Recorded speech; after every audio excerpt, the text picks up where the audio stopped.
Artist for এপনাইট politics সদায় ৰাইজৰ লগত ৰজাৰ লগত নহয়।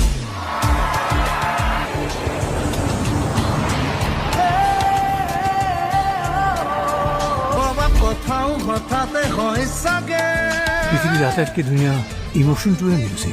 বুজি পোৱাৰ আগতে ৰৈ ৰৈ বিনালে নিশায়ে বিনালে ৰাতিপুৱাব কেতিয়া।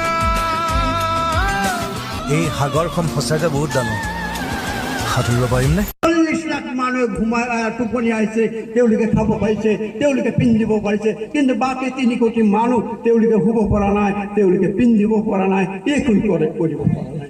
গতিকে আমি ভাবোঁ CID যদি শুদ্ধ উত্তৰটো দিব নোৱাৰে, যদি জুবিন গাৰ্গক ন্যায় দিব নোৱাৰে, নিশ্চিতভাৱে ইয়াতকৈ ওপৰৰ সংস্থা আছে